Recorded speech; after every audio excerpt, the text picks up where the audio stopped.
Meus queridos, a paz do Senhor Jesus a todos. Hoje, lição de número 11, o culto da igreja cristã.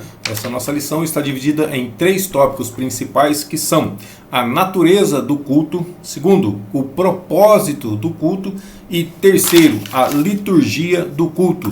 Nosso texto áureo se encontra em 1 aos Coríntios, capítulo 14, versículo 26, que diz: Que fareis, pois, irmãos, quando vos ajuntais? Cada um de vós tem salmo, tem doutrina, tem revelação, tem língua, tem interpretação. Faça-se tudo para edificação. A verdade prática diz que o culto é uma sublime forma de nos expressarmos em adoração, louvor, gratidão e total rendição a Deus. A palavra-chave é culto.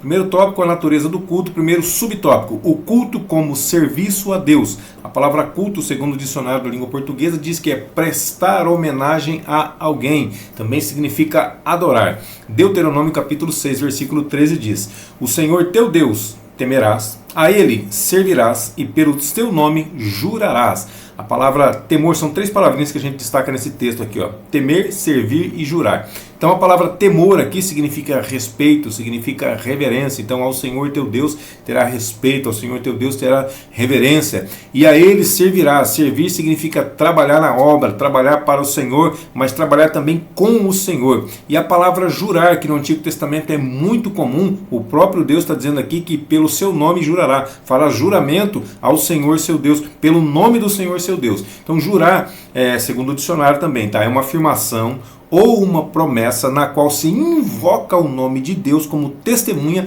da veracidade da mesma.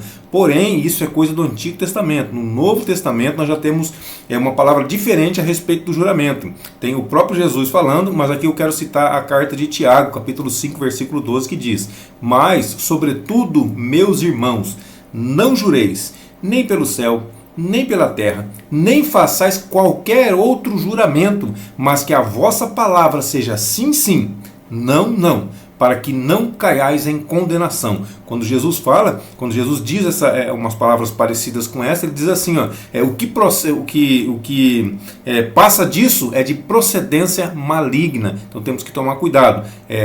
Tomar cuidado com a questão do juramento. Ah, mas a Bíblia fala sobre juramento. Sim, fala no Antigo Testamento. No Novo Testamento já tem uma nova visão sobre juramento. Ou seja, não é para jurar de forma alguma por nome de ninguém. Nem Deus, nem de qualquer outra pessoa. Então, ó, tem 2 atitudes aqui que nós precisamos levar em consideração. Então, a primeira atitude é com a qual se cultua o Senhor, ou seja, a parte interior. A segunda é a forma como se cultua. Então, primeira, a atitude como se cultua, e segunda é a forma como se cultua. A atitude fala do interior, forma fala do exterior. Então, o culto, ele é uma combinação de obediência à palavra de Deus e da forma ritualística como essa adoração acontece. Atos capítulo 13, versículos 1 e 2 diz assim: E na igreja que estava em Antioquia havia alguns profetas e doutores, a saber, ou seja, ele vai falar agora, Barnabé, Simeão, chamado Níger, e Lúcio, Cirineu, e Manaém, que fora criado com Herodes, o tetrarca, e também Saulo. Então esses aqui estavam em Antioquia e eles eram profetas e também doutores. Versículo 2: E servindo, olha aqui o serviço, olha aqui o culto, ó, servindo eles ao Senhor e jejuando,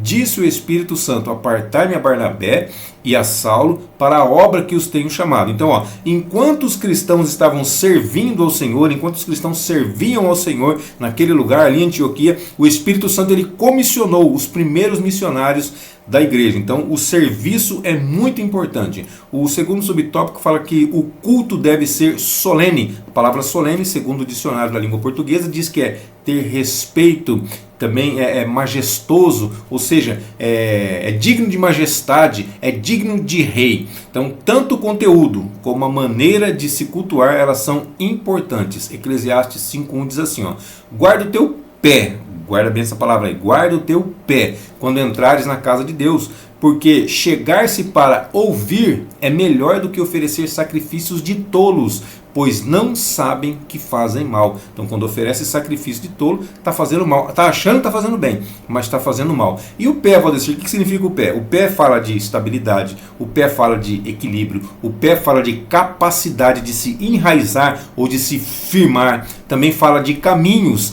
Quando fala de pés descalços, fala de humildade, fala de submissão e também fala de reverência a Deus. Mas voltando à solenidade, 1 Coríntios capítulo 11, versículo 27. Portanto, qualquer que comer ou beber o cálice do Senhor indignamente será culpado do corpo e do sangue do Senhor. Então, ou seja, é o conteúdo e a maneira.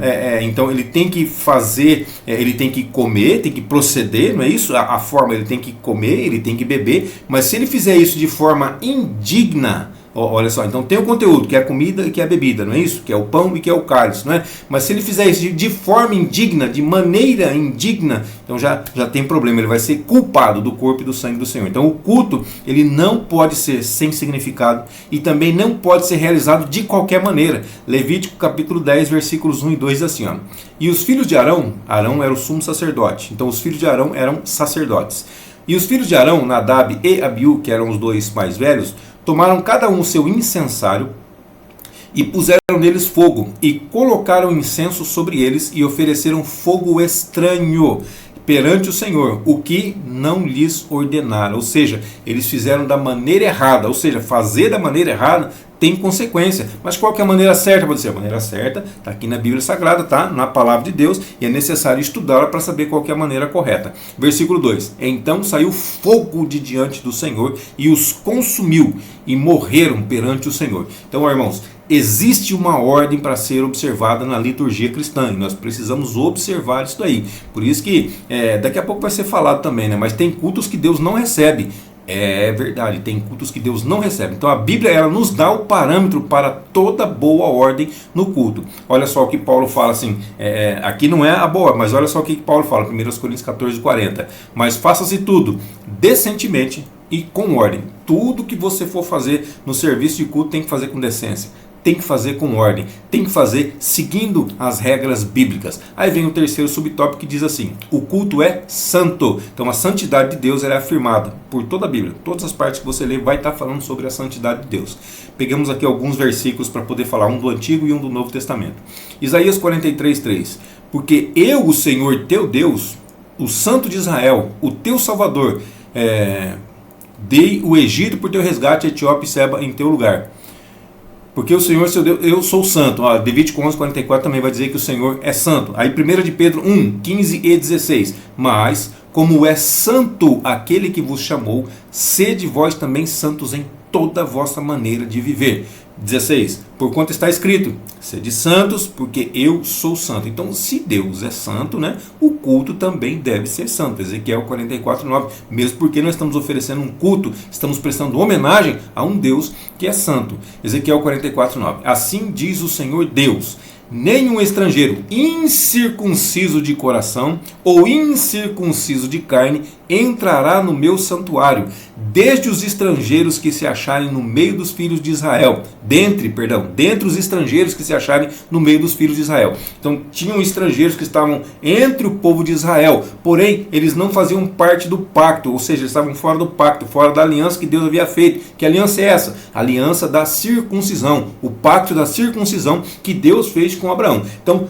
todo judeu ele era circuncidado para poder fazer parte da aliança, para poder fazer parte do pacto. É claro que no Novo Testamento não existe mais essa circuncisão, porque a circuncisão que Deus quer é do coração. Mas perceba que esse versículo está no Antigo Testamento. Então ele fala incircunciso de coração e incircunciso de carne. Então, mesmo que a pessoa não fosse incircunciso de carne, fosse incircunciso de carne, mas não fosse de coração, ou seja, o coração dela fosse circuncidado, o coração dela tivesse um pacto com Deus, Deus aceitaria. Então, desde o Antigo Testamento Deus já dá sinais sobre isso. Isaías 1,13 também diz assim: não continueis a trazer ofertas vãs, o incenso é para mim abominação. Peraí, incenso, abominação? No Antigo Testamento era normal oferecer incenso ao Senhor, mas ele está dizendo aqui, incenso para mim é abominação. As luas novas e os sábados e a convocação das assembleias, não posso suportar iniquidade, nem mesmo a reunião solene. Então, tudo isso aqui que fazia parte do serviço de culto, as reuniões,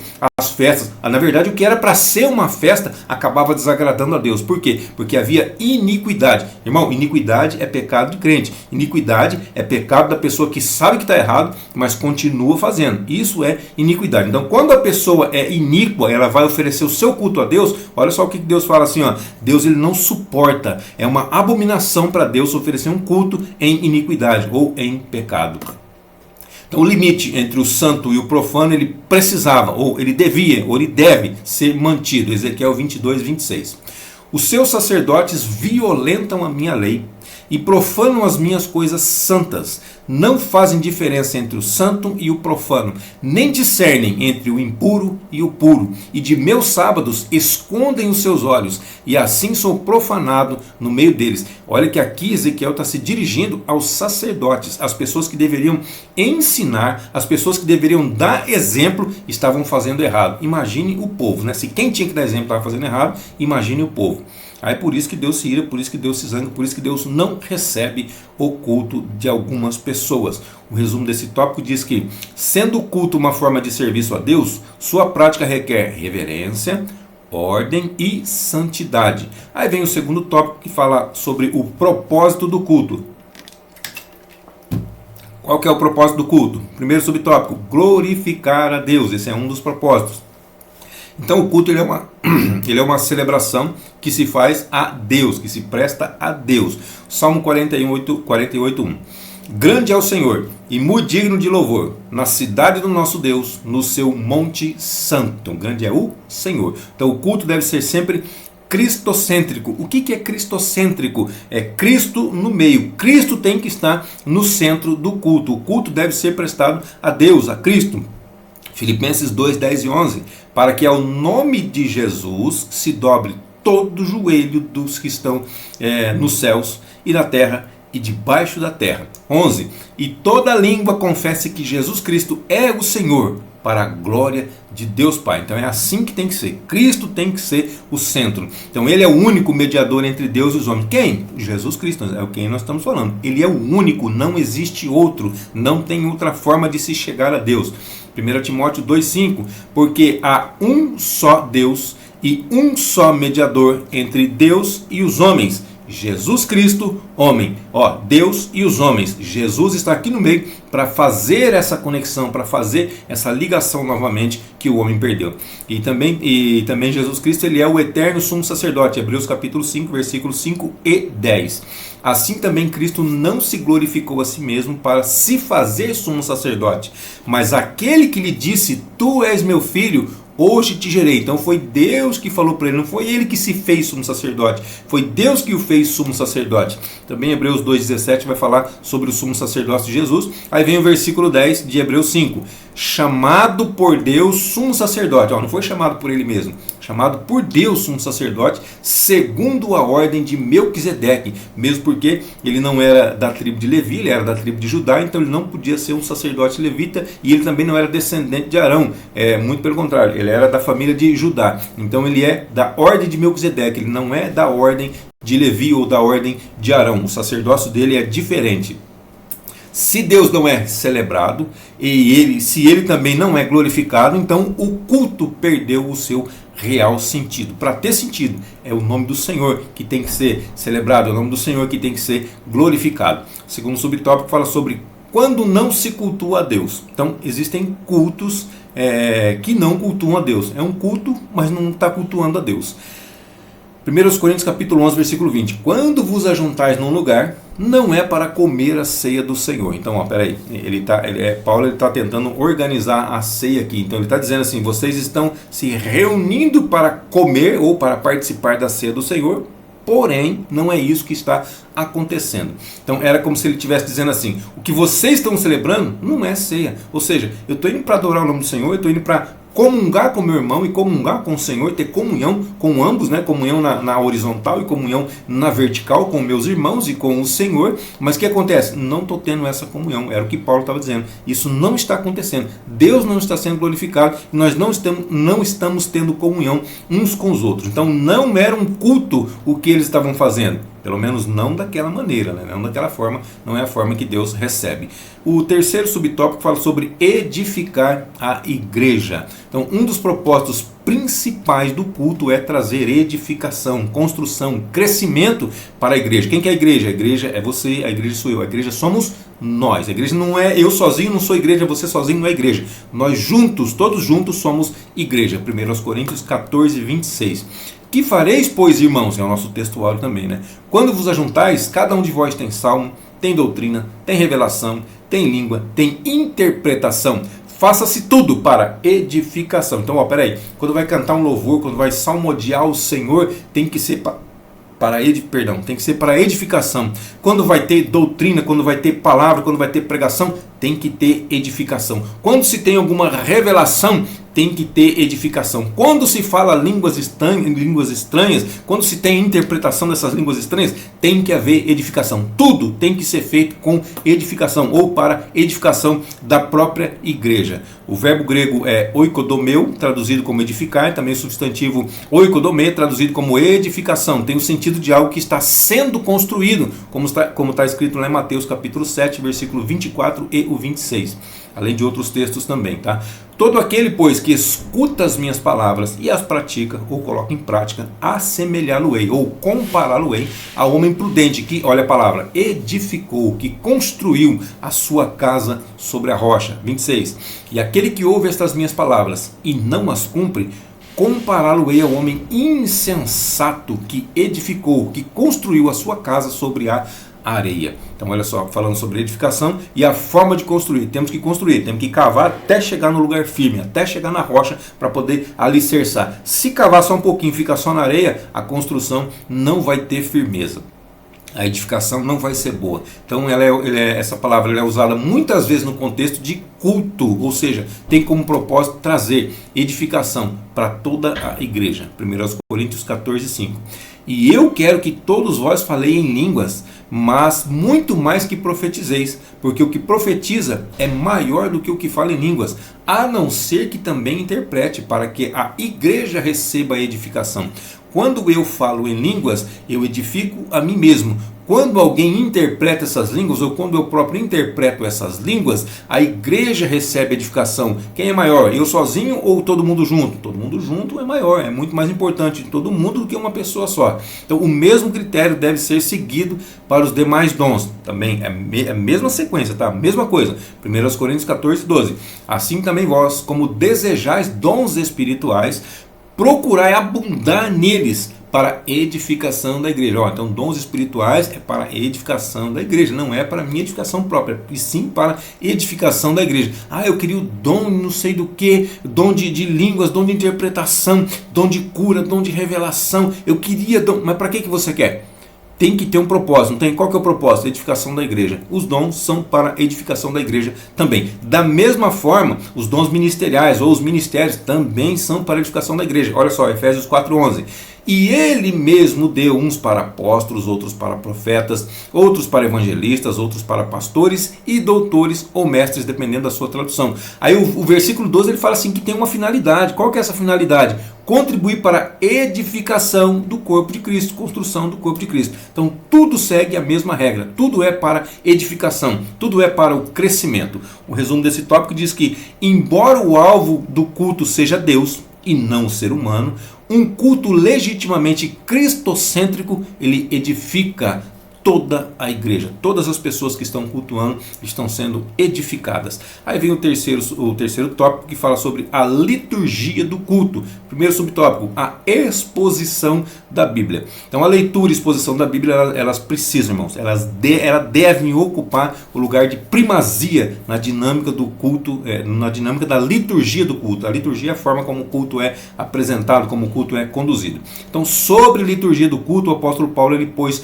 a doutrina, ele pôs a instrução, ou o didaquê, como é a palavra em grego, como uma das necessidades da igreja. 1 Coríntios 14, 26. Nosso texto ora novamente. Que fareis, pois, irmãos?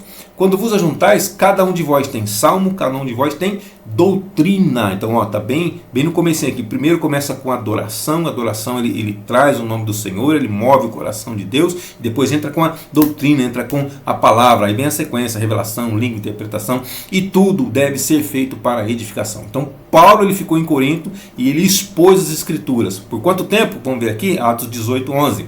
E ficou ali 1 ano e 6 meses, 1 ano e meio, né? Ensinando entre eles a palavra de Deus. Ó, prioridade nas Escrituras, prioridade na palavra de Deus. O segundo subtópico fala sobre adoração entusiástica ou entusiasmada. Então a adoração ela aparece em primeiro lugar na liturgia sugerida por Paulo. Ó, então na liturgia sugerida por Paulo, que é o 1 Coríntios 14, 26, mais uma vez nosso texto áureo, até ficar gravado na tua mente, ou na minha mente também, né? É a primeira coisa que aparece aqui. Que fareis, pois, irmãos, quando vos ajuntais, cada um de vós tem salmo. Então o salmo fala a palavra salmo utilizada nesse texto aqui, ela traduz o grego psalmon, ela é uma referência ao inário utilizada pelos primeiros cristãos, os cristãos antigos. Então Paulo se refere a cristãos cheios do Espírito Santo que se reuniam para adorar. Efésios 5, do 18 ao 20. E não vos embriagueis com vinho em que há contenda, mas enchei-vos do Espírito Santo. São dois extremos. Um extremo é o vinho, que a pessoa quando se embriaga vai ter contenda, e outro extremo é o Espírito Santo. Então são duas pontas diferentes. Um que vai trazer contenda, outro que vai trazer edificação. Do Espírito Santo você pode se embriagar, você pode se encher. O quanto mais puder, melhor. Ah, mas vai transbordar. Melhor ainda. Melhor transbordar é melhor ainda do que ser simplesmente cheio. E eu falando simplesmente, mas simplesmente, o cheio já é muito bom. O transbordante é excelente, é melhor ainda. Falando entre vós em salmos, hinos e cânticos espirituais, cantando e salmodiando ao Senhor no vosso coração, dando sempre graças por tudo a nosso Deus e Pai, em nome de nosso Senhor Jesus Cristo. Faça isso com alegria, salmodeie, se é assim que diz a palavra, né? Cante salmos, cante louvores de adoração ao Senhor. O terceiro subtópico fala sobre o lugar da adoração no culto pentecostal. Então tem um teólogo pentecostal por nome William W. Menzies, não sei, acho que é assim a pronúncia, Menzies. Ele destaca que o lugar que a adoração tem, ele destaca sobre o lugar que a adoração tem entre os pentecostais. Então, de acordo com ele, desde o começo, os pentecostais eles foram conhecidos no mundo todo pelas reuniões de cultos alegres e também de ruidosas, né, de bastante barulhento. Então, também faz parte da liturgia pentecostal louvar a Deus em alta voz, exercitar os dons espirituais durante o culto, faz parte de tudo isso. E é dessa forma que nós somos conhecidos por todos os lugares em todo o mundo. O resumo desse tópico diz que o culto pentecostal segue o modelo da liturgia neotestamentária ou do Novo Testamento, com expressão fervorosa e adoração e primazia ao ensino da palavra de Deus. Se isso não está ocorrendo, precisa ocorrer, precisa começar a ocorrer. A conclusão aqui tem alguns pontos que nós gostaríamos de pontuar. O culto ele não pode ser de qualquer forma, ou seja, nem da forma como eu imagino, não é da forma como eu quero, não é da forma que eu deduzo, não é da forma que eu penso, não, existe uma regra, não pode ser de qualquer forma. Ele tem princípios, ele tem normas e regras para ser seguidas. Outra coisa, Deus é um Deus de ordem, então o culto que se presta a ele também precisa ser ordenado.